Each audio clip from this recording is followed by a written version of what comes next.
It's so true that it is a practice. When I feel like I'm in this liminal place where we all go often, I do a conscious recalibration. And I learned this through the process of building the studio that cost way more than I thought it should and would. And I had to keep reorienting myself towards beauty and joyfulness rather than fear. And so I do that. That's what I do.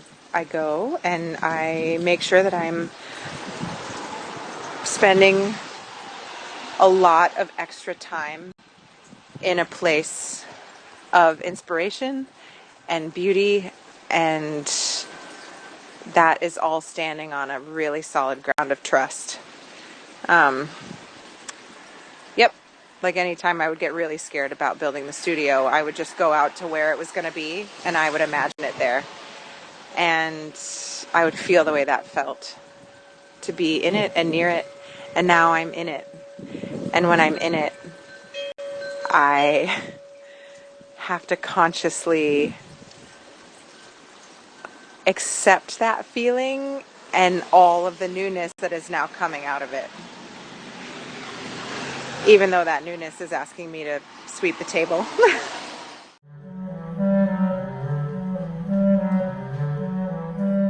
Welcome to Noticing, a podcast about nothing and everything at the same time. This week we talked about the infinite loops of wisdom and knowledge, the binaries and dualities of good and bad, silence and noise, cycles of evolution and revolution, and expanding and contracting. I hope you enjoy.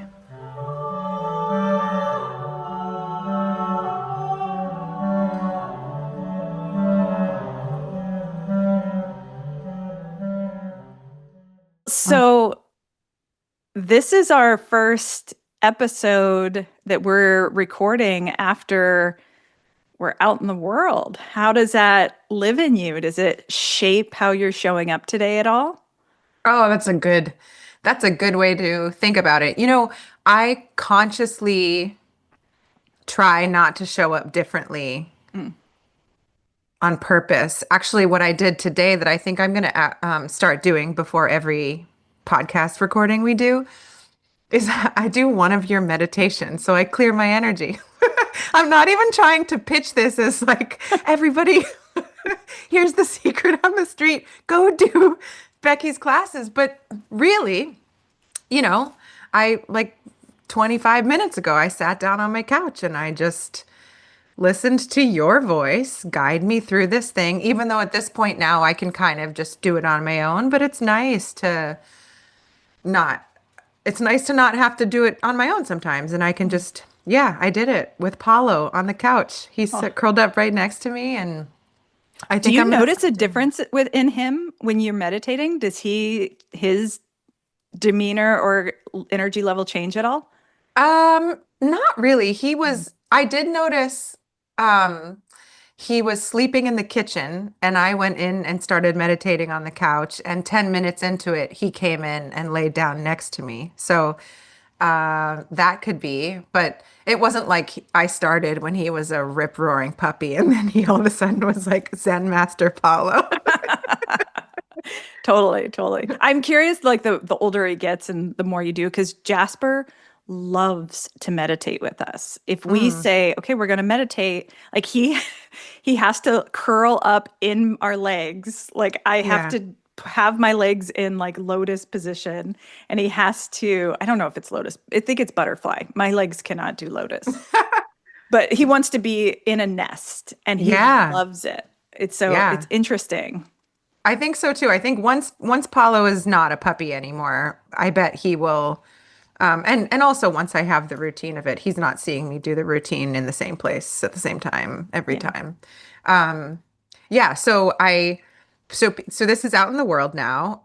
There's been really positive feedback, and I think it's just landing the way that we want it to land, in that we are just two normal people having authentic, layered, deep conversations that are real and human, and we're not trying to pretend like we are something that we aren't, which I know is really important to both of us. Hmm.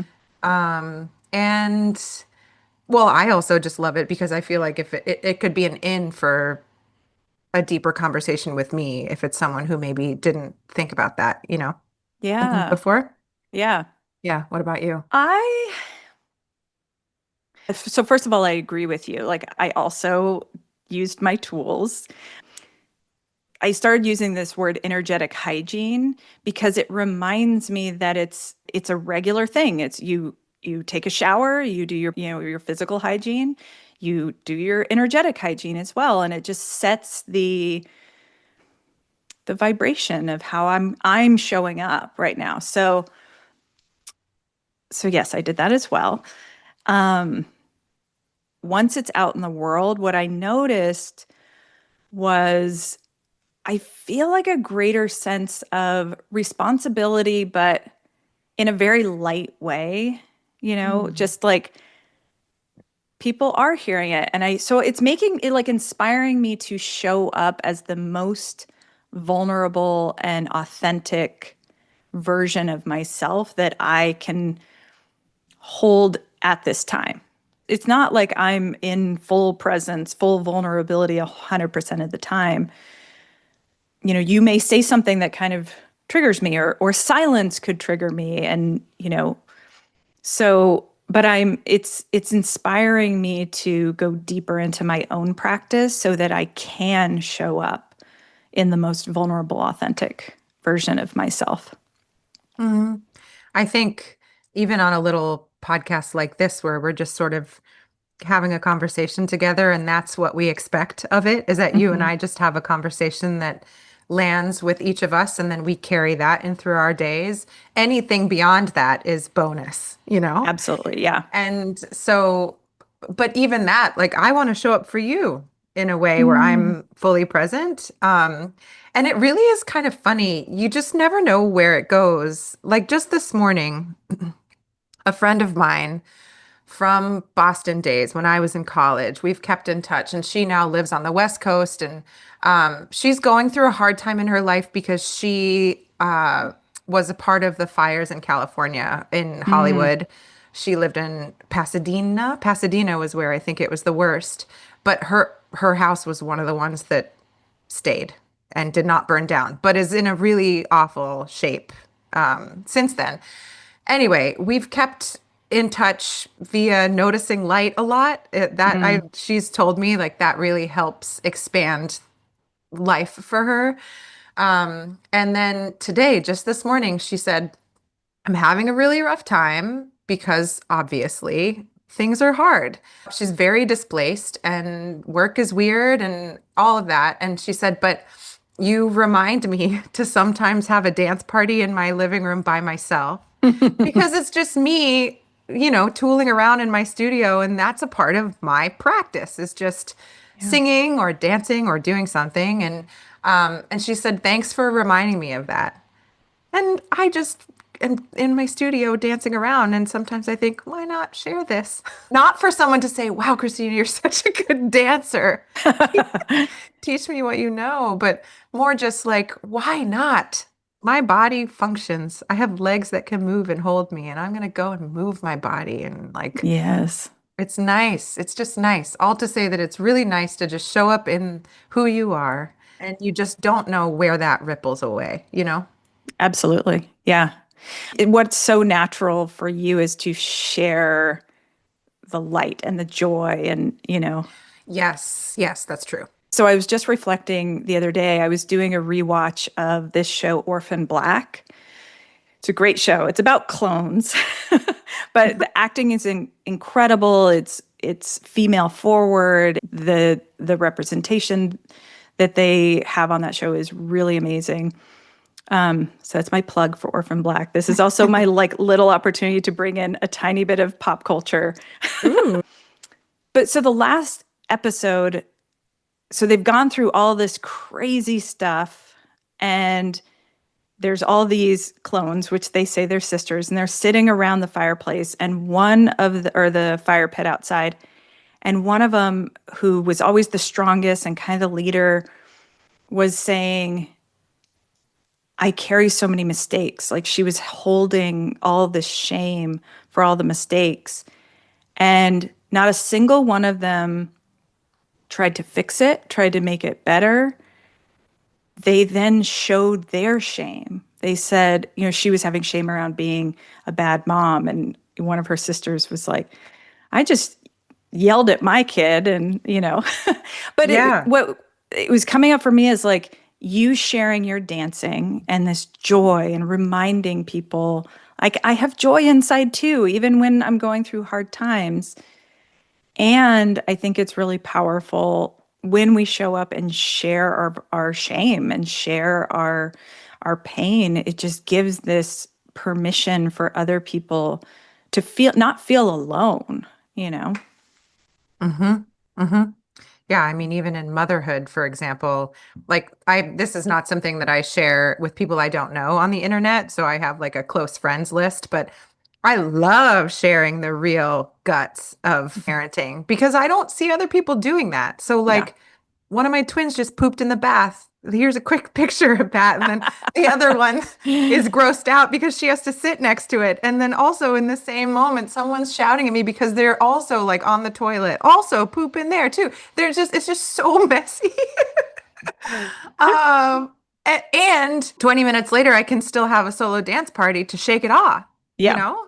absolutely. Yeah. Um, yeah, so again, I think I think I do have this like natural tendency to share like more of the buoyant qualities of life, but there's something um to appreciate about the rawness and the richness of the stuff that is harder to share Yeah. and to hold it all in the same hand. To hold it all in the same hand. Yeah. And I think it's really beautiful that, you naturally orient towards light Mm, and that's, recognizes that's what you're meant to share. And I'm discovering, that I naturally kind of lean into the suffering and the darkness. And that's what I am meant to help other people hold, and we need it all. So it comes back to this theme we've talked about so many times is everyone just tapping into what feels most authentic to them. And that's what the world needs. that And is what the world needs. yeah, I'm noticing what's alive for me, especially the last couple days, maybe weeks. So I'm really sitting in this desire to embody stepping outside of the binary of good and bad. Yes. And I've known that like I identify as non-binary. Like it's very much has lived in my consciousness and my head for so long. But I'm really sitting with what does it feel like to embody that in my day to day. That's very present for me. And it's very interesting to recognize like, oh, this is very present for me. And then I notice that's kind of the lens I'm looking at everything right now. Do you experience that where if like a new message or a new awareness is coming through, that's kind of the lens on which you see everything? Definitely. Mm. Definitely. Even in embracing my natural tendency to orient towards light, which to be honest was like the scariest thing I could realize about myself. Weirdly, Why do I you had think it to, was so hard? I don't know. Part of me now wonders if like to talk to people who are younger and are discovering who they are, I wonder if the thing that you feel most insecure about is actually what you are in your core. Mm, Because maybe you resist the thing that is so quietly present in you. mm. I wonder that. Maybe I because it do. feels so tender, like it feels so So real. so real and raw, and it's like I would imagine you'd maybe do some protecting around because it's Yeah. like if you get rejected for this thing that feels so essential to you, it might feel Mhm. crushing. Yeah, sure, exactly. Like if I finally acknowledge the thing that is really me as Hmm. being really me, and I openly lead my life from that central place, I am unguarded, right? Ooh. Hmm. So for me, I don't actually really have a lot of guardrails up in myself. So once I realized, like, well, that's silly, Christina, why are you shying away from that? That's really kind of all it took was, oh, that's silly. Okay. So now I step forward in this vibrant, bright self. For me, I also had to make sure that it wouldn't harm others. But I kind of think sometimes when you are leading from a very center place, harming others is also not your responsibility because that's coming from inside of them somehow. Well, But yeah, I think you can be, I think there's a way to be empathetic to others without taking on the responsibility of their feelings. yes. And Yeah. so I think that's where I was for sure. Yeah. But yeah, for me, for you saying that you by realizing something about yourself, then that's sort of the lens, or maybe not even realizing something about yourself, but having a realization, that's the lens that then you see the world through. Yeah, and it constantly fluctuates. So what the other thing that I'm really sitting with lately is the thing that I text you around this interplay between wisdom and knowledge and this Yes. cyclical interplay. Wait, can you say what you texted me because it blew my mind? Do you remember? That Oh was one yeah, of yeah. those. Yeah, yeah, yeah. Because This that was was a a realization. Yeah. this was a text and Okay. it so it came through me and then I've been sitting with it. So I think what I text you was knowledge comes through the moves through the mind and wisdom goes through the body. And they're interconnected and cyclical and both are necessary. So I've been sitting with it more and the image that I can't get away from and the image that's so clear to me is the infinity symbol. Hmm. So and so I'm in the knowledge part, right? I've gotten this message. And so imagine you get a message or you go out and learn something. So you expand out into this loop of knowledge. So you're gaining knowledge. And then you come back. So I'll put an image in the show notes or something. Or if you're on YouTube, you can trace my finger as I'm. Yeah. So you go out through the mind to expand your awareness and your knowledge. And then you come back so imagine the point of a infinity to emptiness. Like it's tying back to what we were talking about before around emptiness.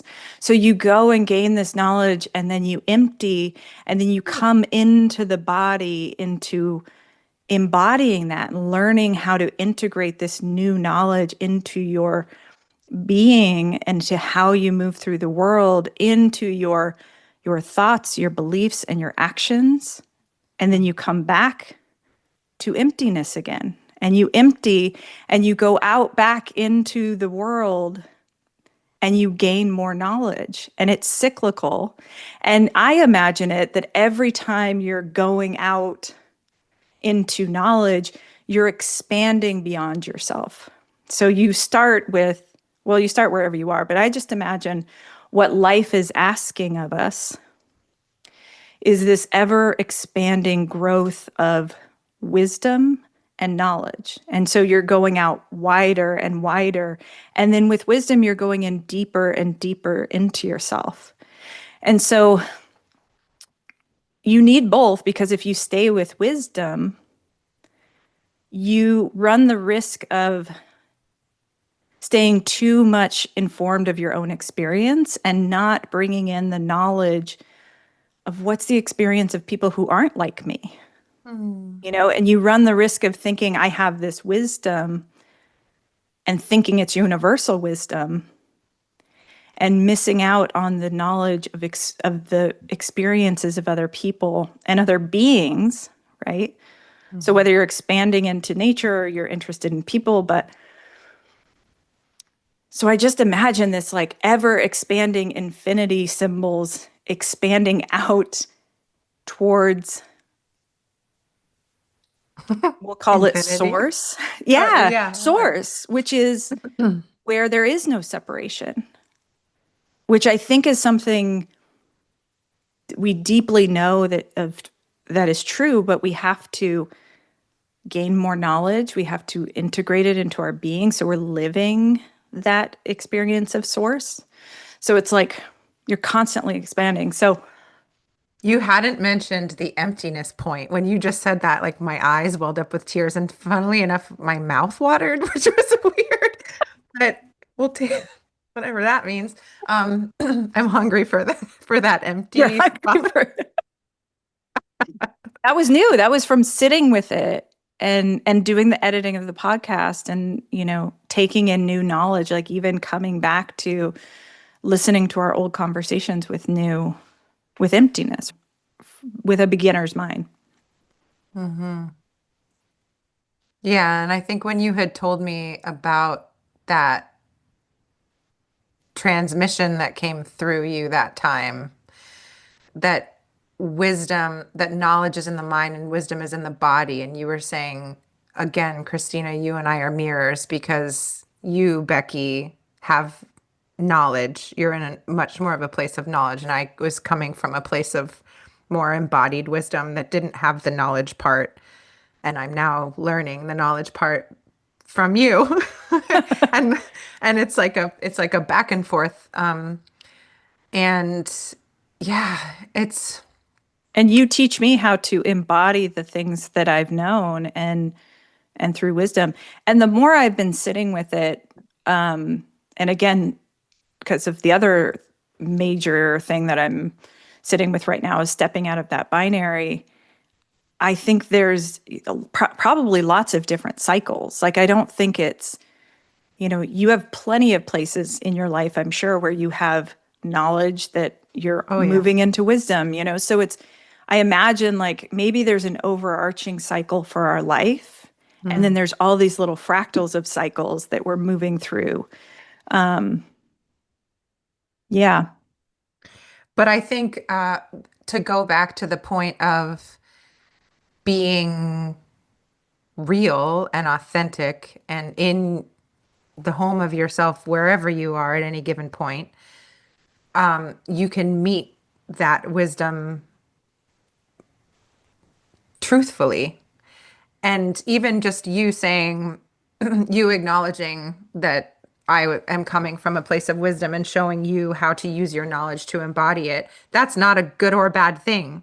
To take the good or bad away from it has been incredibly helpful for me because I might have thought having light is good and not is bad, or being so open is selfish and being closed is not. It's so it's such a relief to take away the good and bad of things Yeah. because then you're put in a place of noticing, right? And allowing. So we all have preferences. And so what really kind of illuminated this for me is the On Being episode that you just sent me that we both just re-listened to around silence, which was amazing. And it had so many takeaways and so much wisdom and knowledge. And because I've been sitting with these lenses, some things jumped out at me when I was listening to him. So he was describing, so his name is Gordon Hempton. I also wrote down notes this time because I'm like, That's good. I was tired of forgetting people's names and whatever. Anyway, so he was talking about how he's traveled the globe and he's recorded all these sounds everywhere. And he clearly loves sound and he loves nature. But what really struck me is he was talking about near the equator and he played the sound. And he's like, the sun is so intense there, and the sound is so intense. And he said it's too much action for his ears. It's too intense for his ears. And then he said, then he moved up to Central America and described that. And then he moved up to the more temperate areas, which he really loves. And he called it, there you find poetry of space. Mm-hmm. And that's beautiful. He's, he found something he loves, and he's so passionate about protecting those spaces that he loves, which is beautiful. But since I had this lens of wanting to step out of this paradigm of good and bad, it really struck me of, well, what if you live near the equator? Like, if you grew up near the equator, or your ancestors grew up near the equator, they were shaped and formed by that vibration, by those sounds. And so it makes perfect sense that, he's a white man and his ancestors did not grow up around those sounds. So it would make sense that the sound that formed his lineage would feel good for him. Amazing. But what I noticed, because I was really attuned to this, is when you say, this is good, this is poetry, and this is too much or too intense, and you start to generalize that or universalize that, that's where we get into these cultures of hierarchy, of one culture being good and one being too much. And this is not about Gordon. First of all, this talk happened in 2012, and I'm not in dialogue with him. So I'm not trying to place a meaning on him or his thoughts and behavior. This is just what I'm noticing as I start to really embody stepping out of that binary of good and bad. Or even, like, it was funny because he talks about, there's so much noise in the modern world, right? But he loves trains. He loves the sound of trains. And Krista Tippett kind of pushed him on this a little bit too. And he said something like he doesn't have to argue his contradictions, which, yeah, you don't. We're full of contradictions. What I noticed, though, is he began to justify his preference of why a train is somehow different than a car or whatever. It's like, no, that's just your preference, Yeah. But I think because we are so wired for belonging, that when we live in this binary of good and bad, I think it does drive us to justify our preferences because we want people to agree with us so that they think we're good and this preference is good. Because once you introduce the binary of good and bad, that means whatever I think is good, the opposite is bad. Mm-hmm. And I just think, you can see it in history, how all those preferences have turned into these cultural hierarchies, which have led to justification for horrible, horrible oppression. So, Yes. How do we get out of good and bad?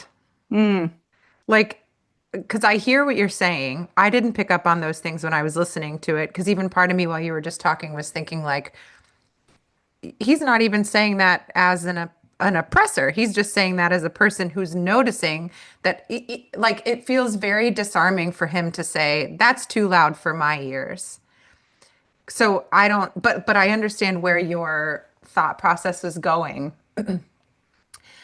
And then I think, like, how do we steer away from that? More conversations like this, you know? well, and first of all, I will say this is my lens, right? I am Yes, not saying yes. this is a universal lens. I am just noticing for me, it's becoming important to step out of this binary. Yeah. And so I would say identify that we all have I think it's a practice of allowing and accepting, And so I I just think we get into trouble when we try to make our preferences the universal good. Sure. Whatever I like is universally the good thing in the world, you know? Right. Again, I meant like this man, I don't think he was, I think it's so subtle, but I Mm-hmm. think language is really important. And I think especially as a white person since I am in the dominant culture, I Mm-hmm. personally feel a responsibility to push myself and notice where these cultural hierarchies show up in my thoughts, Mm-hmm. Mm-hmm. beliefs, and language. But it's a practice. It's a Yeah, practice of noticing. it is a practice. Maybe that's the answer is just more of us practicing this, which I think is already happening. Yes.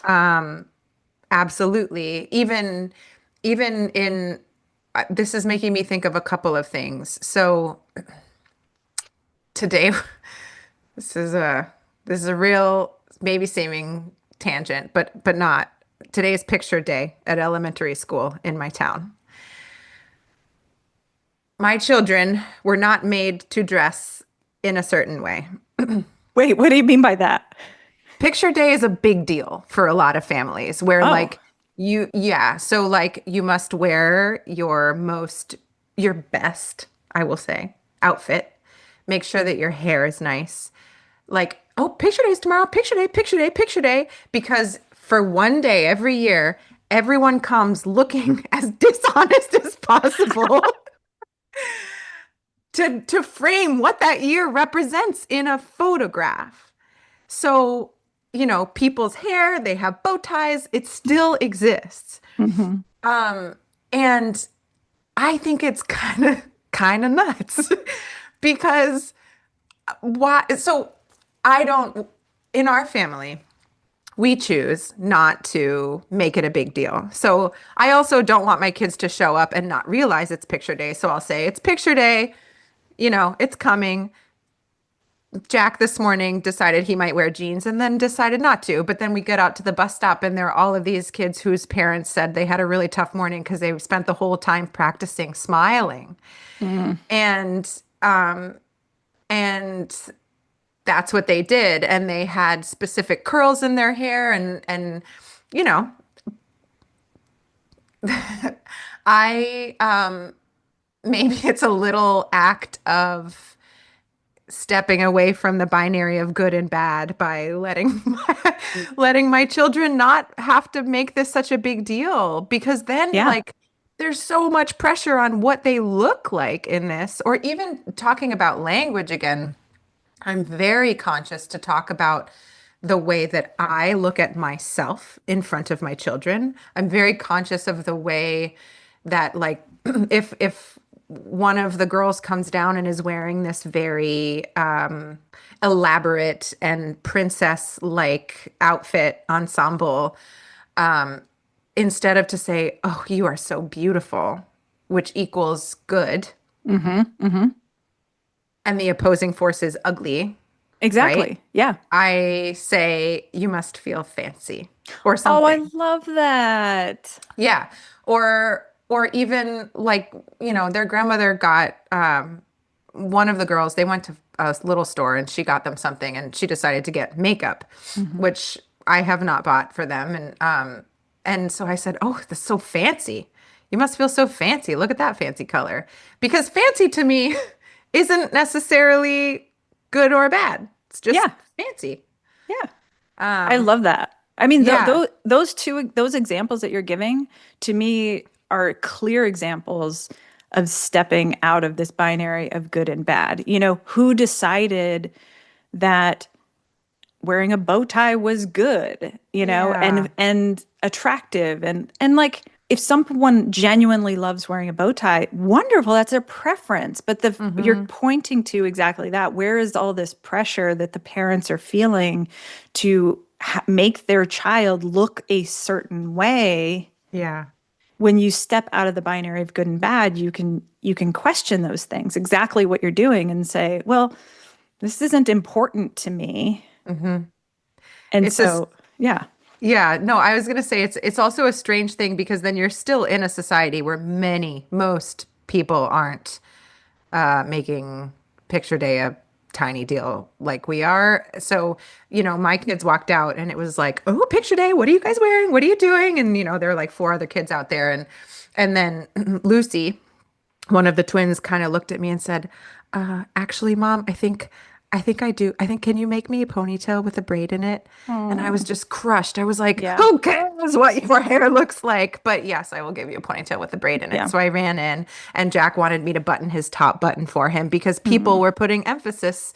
It's like this funny balance of like, listen, man, I'm your parent, which doesn't mean that I'm the end all be all, but just so you know, it doesn't matter to us. Nothing mhm, about your existence changes based on the way that you look to us right now. And at the same time, it does to you because everyone around you is saying that that's something that they're looking at. But you just kind of do the best you can and then trust that they'll come home to themselves. yeah, because they're not in a vacuum, No. and that's why it's not it's not a binary thing of you're, out of the binary of good and bad or you're in it. It Yeah. is a practice, um and I would say this is a very, like, there is a strong default good culture in any culture, right? In Hmm. not just here. So I think it's revolutionary and evolutionary to start questioning that, of like, where do these things come from? And that's where see, I'm back to the infinity loop of knowledge. So I'm looking out at my lawn, right? The lawn Hmm. that cause you know how much carbon we put in the air and how much greenhouse gas emissions come from lawns, maintaining lawns? Do you know the origin of lawns? I do. Yeah. So that's knowledge, right? But I still mow my lawn, so that's moving into, it's a process. Hmm. I do less and less of my lawn every year. We make the meadow bigger. Hmm. So it's not a binary, it's a practice, and like there's plenty of things that you may have knowledge of, but to actually integrate it into your thoughts, beliefs, and actions takes time, because you are butted up against the I'm coming back to noise. Like in that episode, he talks about silence isn't the absence of sound, it's the absence of noise. So when you go out into the world, it's very noisy with opinions, and tying it back to the energetic hygiene, there's a lot of frequencies that you're hit with every day. So you can do your energetic hygiene to prepare yourself the best you can and put up some boundaries so they don't just rush in without your permission. But it's a process, because you're very much swimming against the current when you start asking questions like, is there a universal good and bad, or has that been helpful? Like, the question I'm starting to ask myself is not, is this good or is this bad, or is this right or is it wrong? I'm starting to ask myself, does this expand my capacity for love, either for myself or the world? And does it reduce suffering either in me or in the world that I'm interconnected to? Like, that to me is a better question than, is this good or bad? And I'm fine with love being universal, you know? Hmm. But true or false? First, did you have to find a home in yourself so that you can meet your world from an authentic place? Like, was that the work that you had to do first? And then you're able to have those two questions be the barometer for your experiences day to day. Absolutely, because I was so insecure. I Right. felt so insecure. And when I felt insecure, the noise of the world was so much louder. And I Yeah. was constantly trying to figure out how to be good. Because you when you feel like you don't belong, or when you don't feel secure in yourself, as I didn't, then you're not listening internally. You're just looking externally to try to figure out what is good, what is right, and then I'll just take that on. I'll become that. So yeah, I had to get to a place where I could be in the noise and be The wave of Becky. the wave of Becky. Yeah. Yes. Yes. I think that is what maybe what our generation is realizing is a worthwhile path. You know, my parents, as loving and supportive as they are, still sometimes will say, your generation kind of overanalyzes things a little bit. Not even necessarily, I mean, I guess there's like a twinge of like, that's bad, but I don't really feel that strongly from them. But that's just an observation. They think, you know, you guys overanalyze things too much. But I don't know if I agree with that because I think a lot can be learned if you can look inward, analyze things a little bit, track things and patterns and histories so that you can come out into the noise as a wave of you. Yeah. Because everybody has a different upbringing. I'm even thinking about that other podcast that I sent you from Time Sensitive with that physicist, and we should link both of those in the show notes because they're both We so will. good. So good. Yeah. And she is, I mean, you can maybe talk more about that, or we don't even have to, but basically, she's someone who could change the way that we understand physics by what she is thinking about time, and her whole theory is called the assembly theory.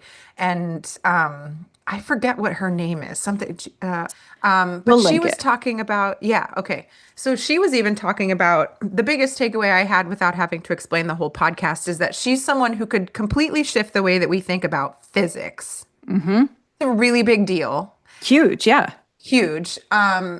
And she is someone who had a hairdresser father, went to a state school, and had a mom who loved antiques, and they lived in an old house. So like she is a perfect shining example of somebody who took her circumstances and followed her distinct path, which ended up leading her to these amazing opportunities.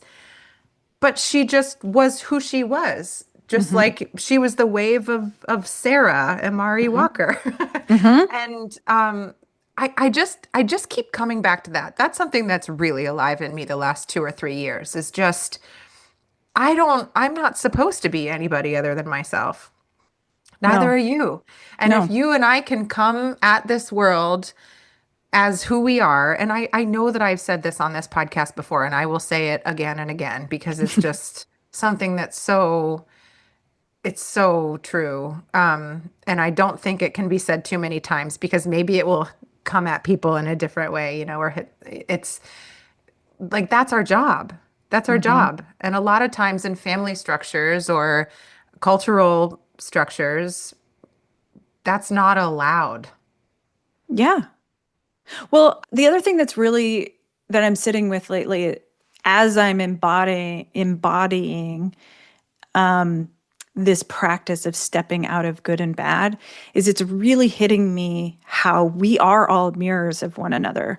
So, and the reason I point to this is the reason I knew that stepping out of the binary of good and bad was really important for me right now is I kept noticing when someone else would be judging someone else as wrong or bad or just that judgment, I felt icky. I felt discomfort in my body. And the old version of me would have then judged that person for judging, but I've now had enough practice and enough, you know, tools to sit with that. And I'm like, oh, they are touching something within me and they're reflecting back to me something that I am ready to shift and change. And so that's become a barometer is if I'm upset with something, if Mm. something feels icky or uncomfortable out there, that is a sign for me to look inward. And the reason I say that in relation to what you're saying about families not allowing, it's like anytime you change, that shows everyone around you that change is possible. Yeah. And that's really uncomfortable for people for a couple of reasons. One, the brain, the tribal brain likes familiarity. So they want Christina and Becky to be the same version that they know. The brain does, not on a conscious level. And you're serving up a mirror that says Mm. you can change, you can be your authentic self as well. Yeah. And for a lot of people, getting to that authentic self, well, this is my experience, and from people I talk to and from what's in the media, I think this is a very common. I think you're the rare bird. I think a lot of people really, to get to that authentic place, there's a lot of stripping away and there's a lot of looking at, like, if you're not your authentic self, something made you put on a mask or something made you betray yourself. And whether it's one big thing or a couple big things, or whether it's 1,000 tiny paper cuts of like picture day and your Yeah. mom making you put on a bow tie when maybe you wanted to wear a dress, or Mhm. made you wear a dress when you wanted to wear a bow tie. Well-meaning parent, that everyone's doing the best they can, but like that's the kind of 1,000 little cuts that I think make us abandon or lose touch with that authentic self.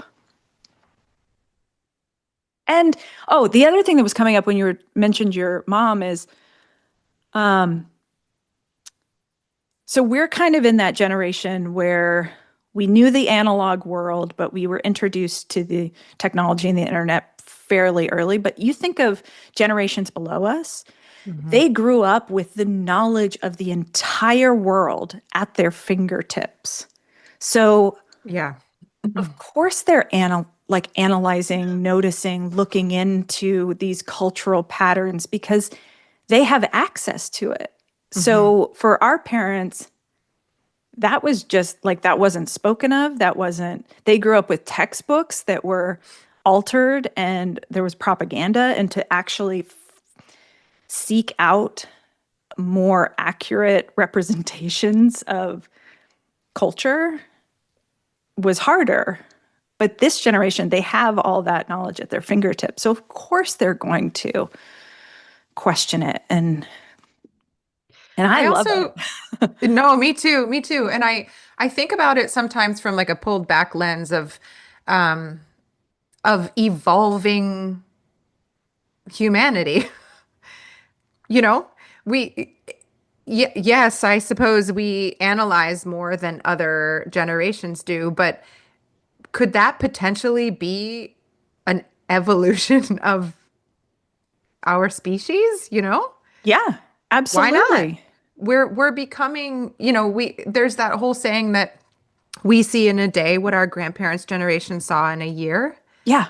So how can our brains not change? Yeah. So like they're teaching social emotional learning in elementary school now, where that was never a thing. That could probably seem very silly to people in older generations, but how else are we supposed to move forward or cope with the information that we are seeing than just be able to control and regulate our own nervous systems while we also learn how to become friends to others? I mean, I went and volunteered to teach, to help out with the high school art class 2 years ago.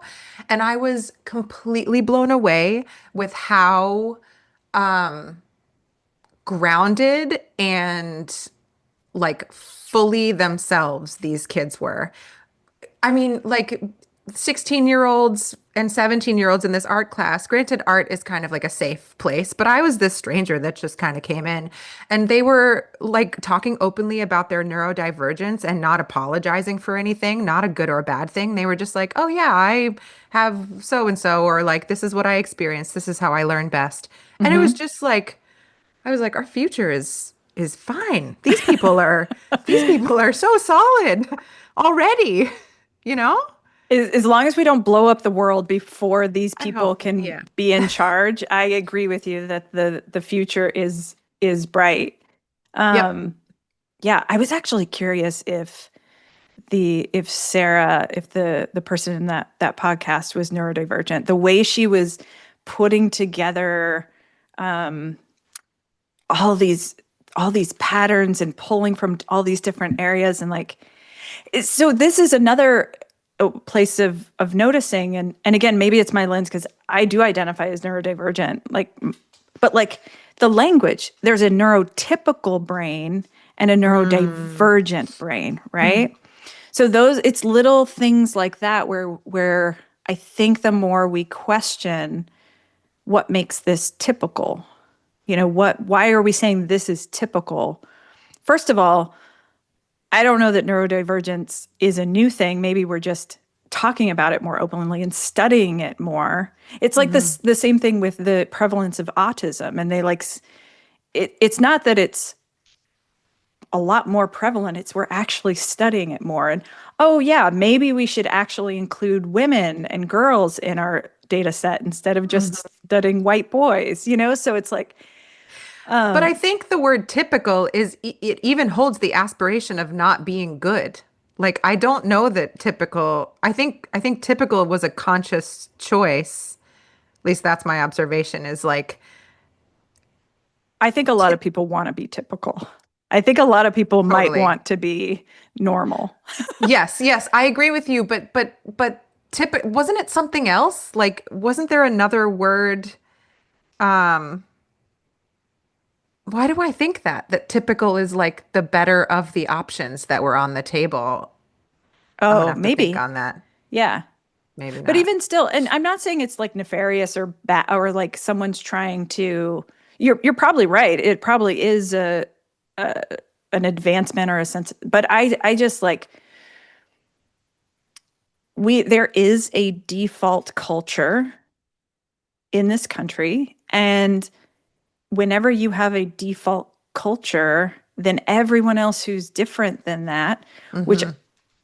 I bet is a lot more people than the minority. There's just a Mm-hmm. lot more people who are putting on masks and trying to just fit in because again, we are literally wired for belonging. Yeah. So when you have a default culture, then you create these hierarchies and it's like where are you in that hierarchy of the ideal, you Mm-hmm. know? Yeah. Yes, yes, I see what you mean. And I still come back to these kids who are growing up with TikTok and they Yeah. found a community of people that were also like them. So they're able to be neurodivergent, not typical, not Hmm. normal, and still feel like they belong because there are other people openly sharing their experience, again, from an authentic place Yep. where you can sense that and it's powerful. It's very powerful. I mean, there's a reason why there's a reason why they want to shut it down, Hmm. Yeah. Yeah, and take control of it. Yeah, it's Oh so yeah. powerful because once you start questioning things like, I mean, my lens, I also think of, the non-binary and the trans community and like what they mirror back to us. Once you start questioning those binaries, it expands out and you start questioning how we do everything. And Hmm. that's exciting to me because then we can it's just so limiting when you say this is good and this is right and everything else is bad and wrong. It's like you don't have emptiness. And then you won't have things like assembly theory because she's pulling together new ways of actually asking these questions. Yeah, she openly said that this was like my favorite line that she said when she was talking with Spencer Bailey about her method. She didn't say my method. She said my creative practice starts Yep. with intuition, which was Yes. just like, what? What a permission slip to Mm. just be her, to say that, which honestly inspires me to continue this podcast, because if one human being can listen to like whatever permission slip I might offer to them, that is work well done, you know? Absolutely. It's belonging. You're expanding safe circles of belonging. Like, yeah, which is so important. But yeah, if we can to take binaries away, or to approach life in a non-binary way, means that then we can have physicists who find questions to answer by listening to their intuition. Hmm. Yes, please sign Yes, me up. please. Yes, please. I mean, look at nature. There's no good way to be in nature. There's so much diversity. Like, you just lose out on the opportunity for so much beauty and diversity. And not everything that emerges is going to sound good or feel good to everyone, but there are 8 billion people on this planet. There's going to be belonging. You're going to find circles of belonging the more we're brave enough to just show up as our authentic self instead of trying to conform to this tiny, narrow, racist, homophobic, like misogynistic view of what is good. It frees us all. Yeah, it really does.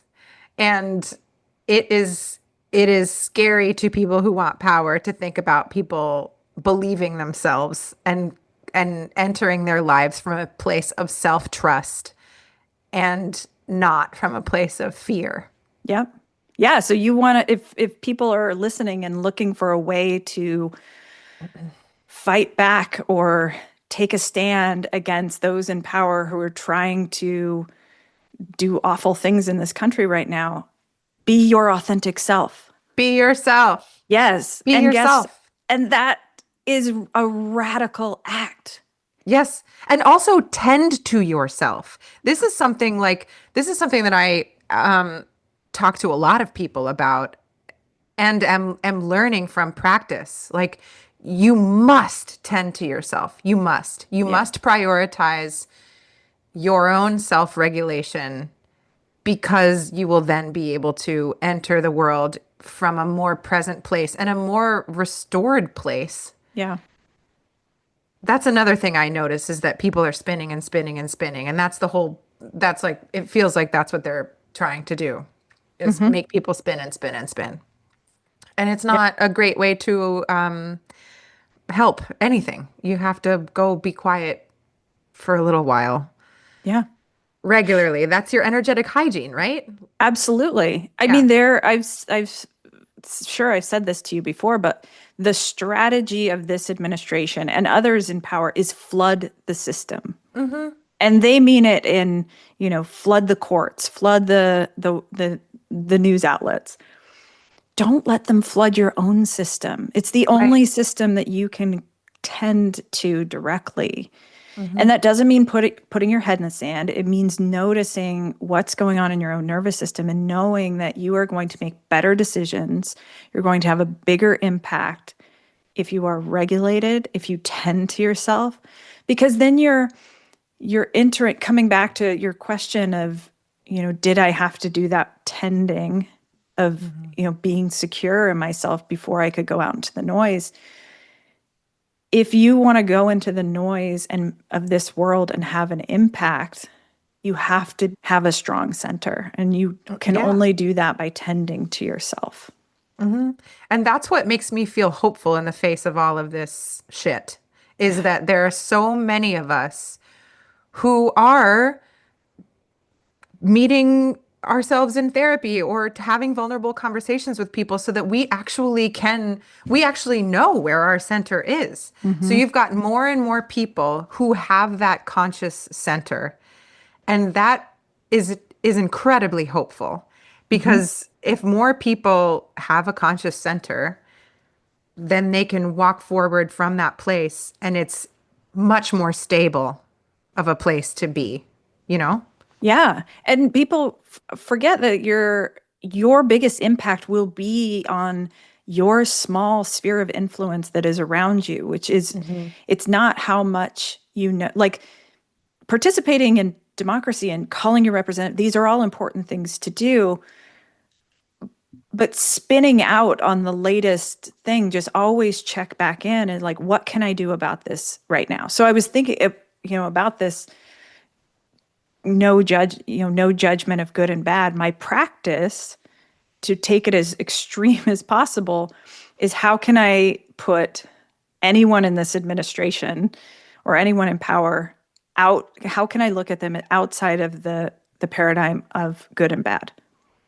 What am I notice? It's the same practice that I talked about before of like, what's upsetting me about this person? And then not judging it good or bad, but just then asking myself, okay, clearly these people hate democracy. And that's lighting something up in me.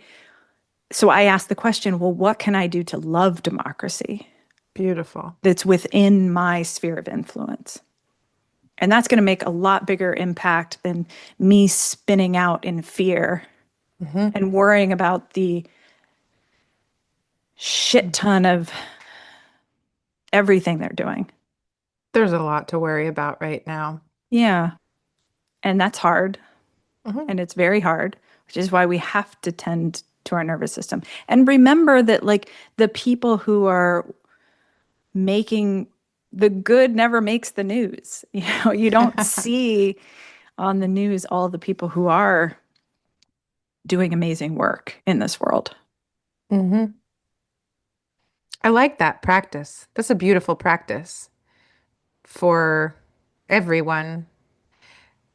And I think because I know and love you, I can see that it's taken you lots of practice to get there and to Mhm. remember to check in with yourself.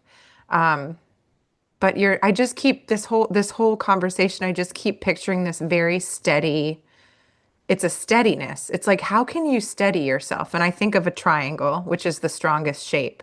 And Hmm. if you can steady yourself and like widen that base, what does that look like? You know? Hmm. What does it look like for each person to widen that base of where they stand? And I talk about a pyramid, so like a triangle, just in three dimensions. And I am the bottom of it.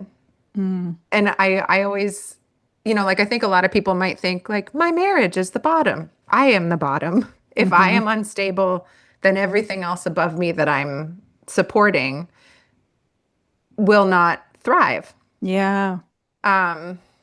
So loving myself, which is not hard for me, thankfully, is the bottom. Like Yeah.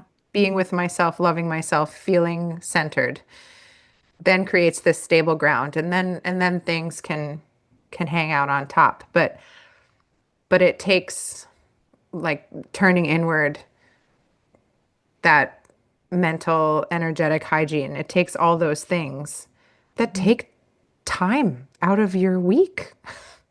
And it Yeah. takes a conscious prioritization of that, you know? Yeah. And that can feel really daunting, I think, to people. It's actually just easier to keep frenetically fizzing around than to Hmm. just stop and consciously think like, shoot, this actually feels a little bad. I I need to I need to figure out a way to get a little bit more stable. Yeah. Well, this is where I think stepping out of the binaries can actually help people because it's not this Mm, binary of you're either tending to yourself or not. I think, right. we underestimate how impactful and powerful tiny little steps can hmm be. And it's a practice. Like, people whoever's listening is listening to me after years of practice, but Yeah. I saw benefit all along the way. The benefit Right. just grows and grows and grows. People underestimate the impact that like a single conscious breath can Mhm. make on a decision you're about to make or a conversation you're about to enter into. So start tiny. And I get it. It feels like additive. People are already feeling like Yes. their life is so packed and so busy. And so it can feel additive. Hmm. And so, I mean, I try to really meet people where they are and give them tiny little things that they can add up, but Hmm. you have to like notice and believe that those things are going to add up and have so much grace for yourself. Because I think when Yeah. you start a path of trying to notice more in your life, you have this vision in mind of who you're going to be or what it's going to do for you, and you can get clouded by that. And this image came up for me recently. I'm cognizant of the time, so maybe I'll leave Okay. Yeah. with this. And Yeah. this message came to me of like, I get these seeds of an idea or a seed of something that wants to grow in me or move into embodiment. And in that seed, I can see the whole tree or the whole what it's going to grow into. And I get so excited about what it could grow into that I forget to come back to the seed and keep tending to the seed, because imagining what it's going to be keeps me in the mind, but the seed is what's right here right now in the present moment. This is where nature is amazing and an amazing teacher. You don't see the results of tending to that seed for a while. So you just have to have faith that, I'm here with this seed and I can hold both. I can hold the vision of what the seed could be and come back to it'll only be that if I tend to this seed right here, right now. Yes. And I would add to that to put yourself in the perspective of the seed who Ooh. already knows that it will become the tree. And at that time, it is simply the seed. Ooh. Put yourself in the perspective of the seed. Yes. That's so good. That's so good. Be the seed. Be the seed. Yes. Oh, That's so good. I love you, friend. I love you too.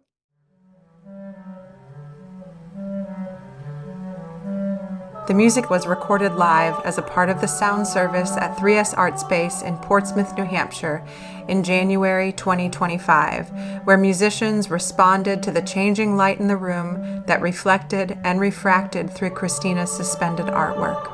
Andrew Halchak, the composer of this piece, is playing bass clarinet, and Tomas Cruz and Katie Seiler are singing.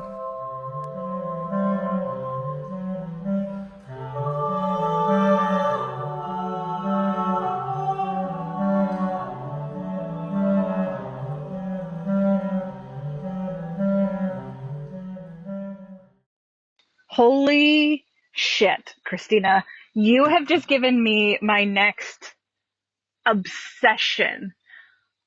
Assembly theory?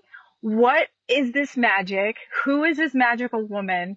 And I will be going down the deepest dive and probably stay in that deep dive for a long time. This is incredible. She's putting language to so many things that have been rattling around my consciousness for so long. Like she put words to things that I have said in a more eloquent and scientifically grounded way, but directionally the same. And even the way at the very end when she explicitly says that her process is an intuitive process, like that is revolutionary for, I think, for a person in science, in the scientific method to talk about how intuition and embodiment is part of her process. Like, what? I'm in awe. I'm excited. Thank you for this gift.